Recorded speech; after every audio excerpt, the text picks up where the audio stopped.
இன்றைக்கி அம்முக்குட்டிக்கு ரொம்பவே பிடிச்ச ஒரு ஹெல்த்தியான டேஸ்டியான டின்னர் ரெசிபி தான் ஷேர் பண்ண போகிறேன்.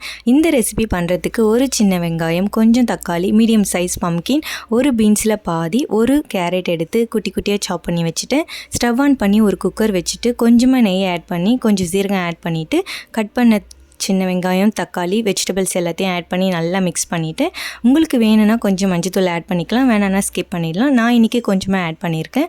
மஞ்சத்தூள் ஆட் பண்ணி நல்லா மிக்ஸ் பண்ணிவிட்டு ஒரு 1.5 டேபிள் ஸ்பூன் ஓட்ஸ் ஆட் பண்ணி நல்லா மிக்ஸ் பண்ணிவிட்டு தேவையான அளவு தண்ணி ஊற்றி குக்கர் லிட் போட்டு மூடி மீடியம் ஃப்ளேம்லேயே ஒரு 2 விசில் விட்டு இறக்கிட்டேன். கூல்டவுன் ஆன உடனே நீங்கள் மேஷர் வச்சு மேஷ் பண்ணி கொடுத்தாலும் ஓகே, மிக்ஸி ஜாரில் ஆட் பண்ணி அரைச்சி கொடுத்தாலும் ஓகே. நான் மிக்ஸி ஜாரில் ஆட் பண்ணிவிட்டு ஒரு பல்ஸ் விட்டு ஒரு பவுலுக்கு ட்ரான்ஸ்ஃபர் பண்ணி அம்முக்குட்டி கூட்டி விட்டுட்டேன். இந்த ரெசிபி அம்முக்குட்டிக்கு ரொம்பவே பிடிக்கும், சூப்பராக என்ஜாய் பண்ணி சாப்பிடுவாங்க. மஸ்ட்டு ட்ரைனே சொல்லலாம். வீக்லி ஒன்ஸ் இந்த ரெசிபியை கண்டிப்பாக ட்ரை பண்ணி பாருங்கள். குழந்தைங்க ரொம்பவே என்ஜாய் பண்ணி சாப்பிடுவாங்க. இந்த ரெசிபி பிடிச்சிருந்தால் லைக் பண்ணுங்கள். இன்னும் நிறைய பேபி ரெசிபி பார்க்கணுன்னா மறக்காமல் சேனலை சப்ஸ்கிரைப் பண்ணிக்கோங்க.